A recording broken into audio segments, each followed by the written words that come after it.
Siva. Ya, hai Nana. Hari ini kita bahas soal apa ya?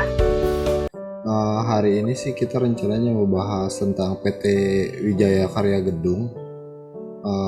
Kita mau bahas PT ini tuh terkait dengan equity research-nya Bank BNI ya. Oke, untuk uh, penjamin PT ini siapa sih? Nah, kalau untuk PT ini tuh penjamin emisinya itu ada 4. Yang pertama PT Bahana Sekuritas, kedua PT Buana Capital Sekuritas, ketiga ada PT CIMB Sekuritas Indonesia, dan yang keempat terakhir itu PT Mandiri Sekuritas.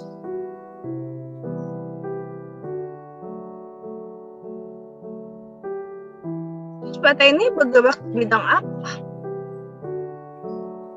PT ini tuh bergerak di bidang pembangunan ya, cuman pembangunannya lebih ke properti dan gedung gitu kalau dia. Oke, IPO-nya dulu tahun berapa ya?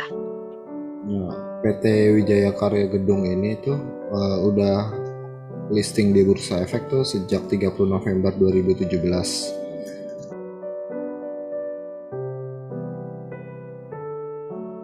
Itu anak perusahaan dari PT Wika, dan harga awal pada saat IPO itu harga per lembar sahamnya itu ada Rp290 per lembar sahamnya. Nah kan tadi udah dibilang sebelumnya ya kalau dia ini anak perusahaan dari PT Wika ya. Iya. Nah untuk PT Wika-nya ini tuh bergerak di bidang apa ya? PT Wika-nya sendiri itu bergerak di bidang ada engineering, tentang desain struktur gitu, terus ada industri, jadi tentang pembangunan gedungnya sendiri sama instalasi.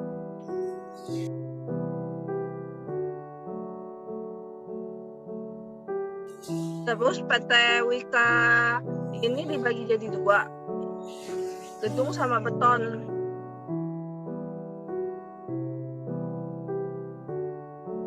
Yang bakal kita bahas sekarang ini PT Wika gedungnya.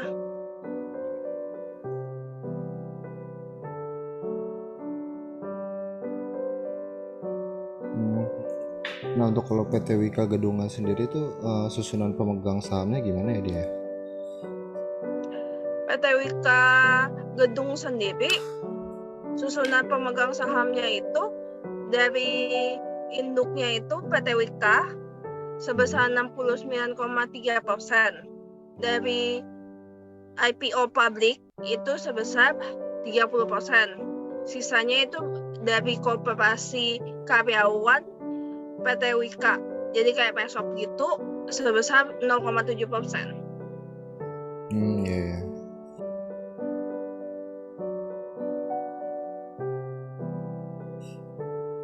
Oke, untuk susunan board of directornya gimana ya? Bisa kamu jelasin nggak tuh? Untuk direkturnya sendiri, direktur utamanya itu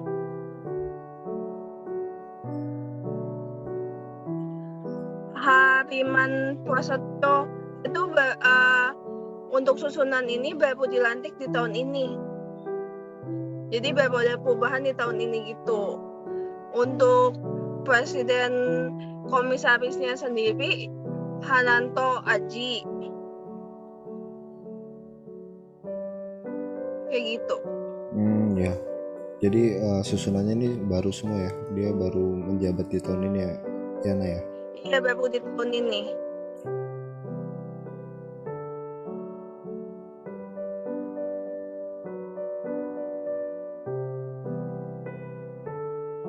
Kan kita udah bahas profilnya ya.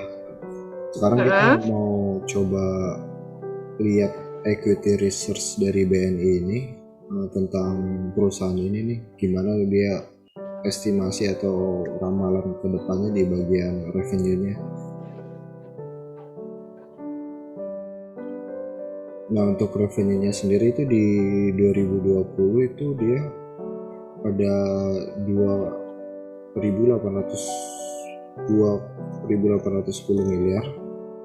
Nah di estimasi itu di 2021 itu bakal naik menjadi 3.095. dan di 2022 juga bakal naik sampai 2023 itu jadi 3.650 estimasinya ya.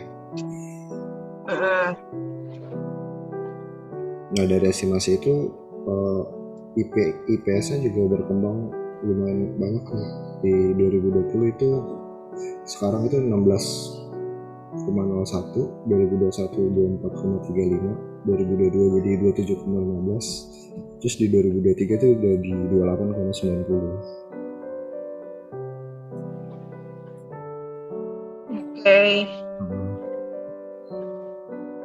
Nah Sekarang balance sheet. Kalau dari estimasi yang dibikin BNI, Bank BNI ini tuh kayak gitu ya.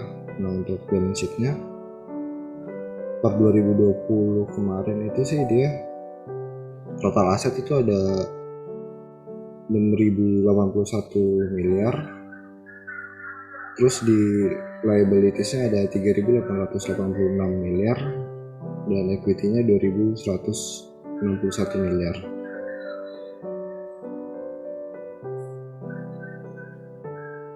Nah kalau dari asetnya sendiri tuh paling gede ada di total current asetnya ya, di atas 1.700 miliar. Untuk perubahan paling besarnya? Kalau dari 2019 ke 2020 sih dari bagian cash, akun receivable dan lain-lain itu nggak banyak perubahannya. Yang paling banyak perubahan sih di akun receivable nih, dia ada penurunan 500, sama di total current asetnya ada penurunan 300. Nah untuk liability sendiri juga ada kenaikan di akun payable, dan liability-nya itu di akun payable tadi ya. Pertama di 2019 itu 1.875 miliar, terus jadi 2.121 miliar. Sama ini short term liability-nya tuh ada penurunan cukup jauh dari 1.005 miliar jadi 636 miliar. Kalau untuk yang lainnya nggak ada perubahan yang signifikan sih, terlalu signifikan sih nggak ada.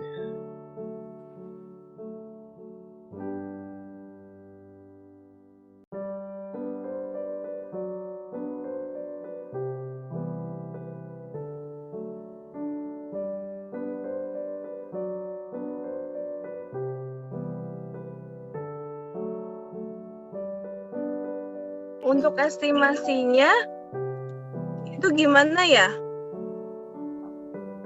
Nah kan tadi di estimasi balance sheet-nya. Kalau dari estimasi dari balance sheet-nya sih nggak ada perubahan yang cukup jauh ya. Justru di estimasinya tuh di cash-nya berkurang cukup banyak tuh, dari 2020 1.500 miliar jadi 1.000 miliar aja. Untuk akun-akun yang lainnya nggak terlalu banyak yang perubahan yang signifikan ya. Oke, kalau untuk income statement-nya sendiri? Nah kalau income statement kan tadi diestimasi itu bakal naik terus ya. Kenapa sih dia BT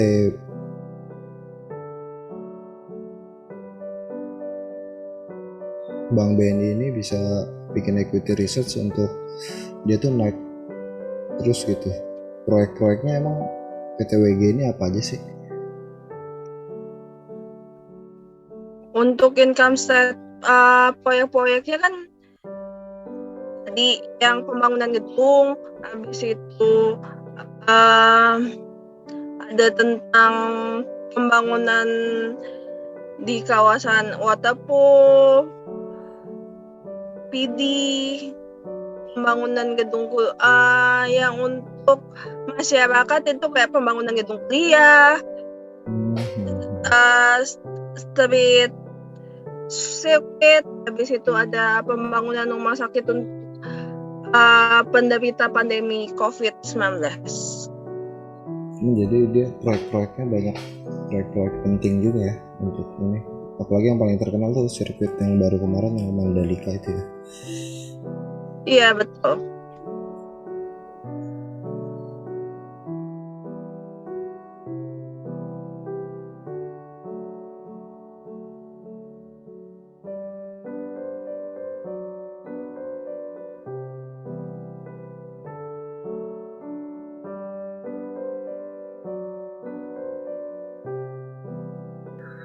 Tapi kalau untuk yang menarik itu PD 4.0. Dia tuh kelarnya 2 November 2021. PD itu pembelajaran manufaktur digital yang membantu perusahaan untuk mengembangkan operasi desain dan produktivitas mereka sendiri.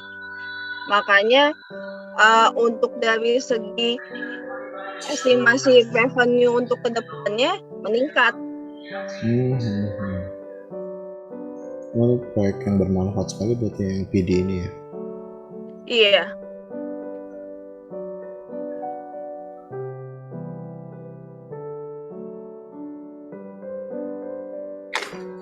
Nah, untuk selanjutnya kalau dari cash flow-nya tuh PT WG ini gimana ya? Untuk dari cash flow-nya sendiri, cash flow kan terdiri dari 3, operating, investing, sama financing. Dari operatingnya sendiri, itu 2020 718, dia meningkat dari 2019 528 karena peningkatan di bagian lain-lainnya itu. Untuk bagian investasi di tahun 2020 38, sedangkan di tahun 2019 investasinya lebih banyak dari 2020, yaitu sebesar 62. Untuk estimasi 2021, 2022, 2023, investasinya bakal meningkat. Dan untuk financing, dia tuh tahun 2020 itu sebesar 227, dia menurun dari 2019. 2019-nya itu financing 650. Untuk estimasi tahun ini menurun lagi jadi 79. Peningkatan ini karena pembagian dividen sama borrowing.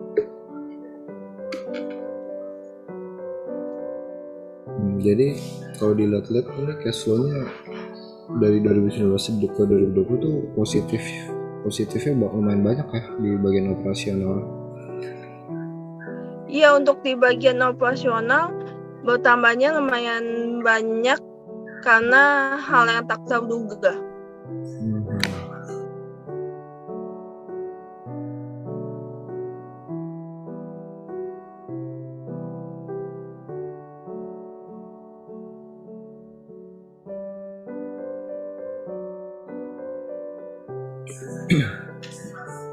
Nah, untuk selanjutnya nih di harga sahamnya ini per tanggal 8 Desember kemarin dia tuh harganya 210 per lembar sahamnya.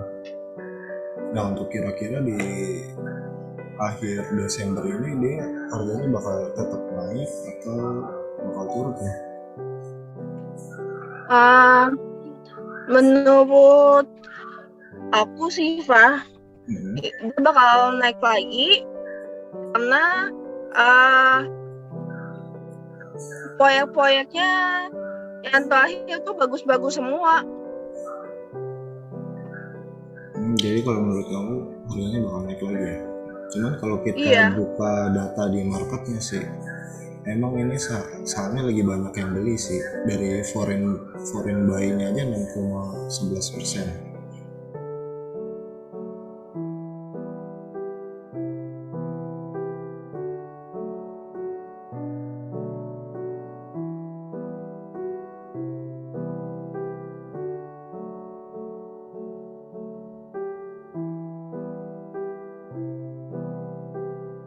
Untuk asing yang beli itu ada 6,11% dan gak ada yang jual sama sekali nih dia. Jadi lagi banyak dibeli. Untuk asing banyak kan top buyer ya daripada sellernya. Iya, untuk asing sendiri tuh ini kalau dari frekuensinya kita lihat itu dia beli semua, nggak ada yang jual. Yang jual tuh dari domestik lokalnya. Kalau dari BUMN ada atau lokal aja? Ini kalau kita lihat data dari top 3 bayarnya ya, itu ada yang pertama itu dari Mirai Aset Sekuritas, itu dari asing ya, dia mau beli 7,7 miliar share, 7,7 miliar lembar. Lumayan banyak ya? Iya, banyak banget. Terus ada MNC Sekuritas tuh yang dari lokal ya, dia itu buy-nya itu ada di angka 4M ya, 4M share. Terus yang ketiga itu ada JP Morgan Securities, itu dari asing juga, 3,9 miliar lembar yang beli. Nah, untuk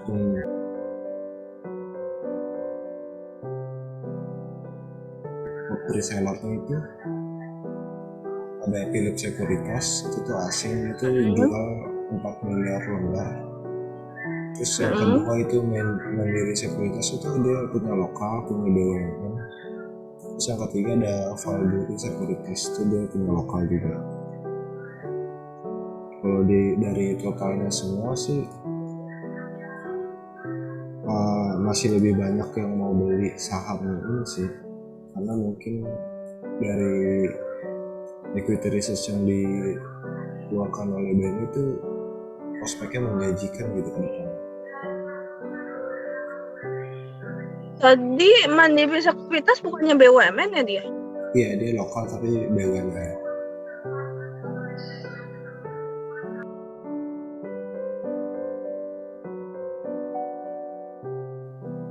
Pembahasan kali ini ada yang mau ditambah lagi nggak ya, Fah?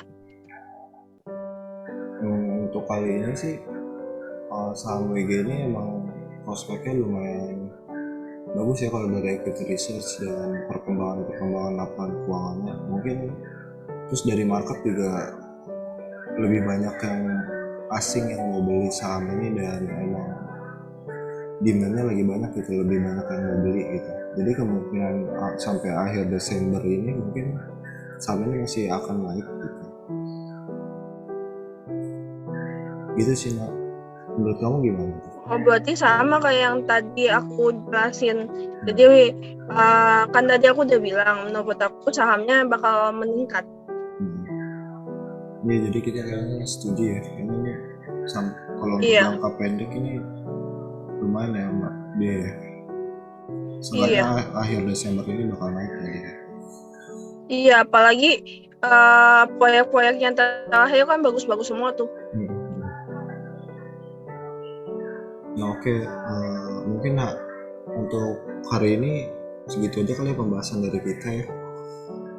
Iya, kayaknya itu aja. Oke, terima kasih ya, Nau. Iya, terima kasih, Fa.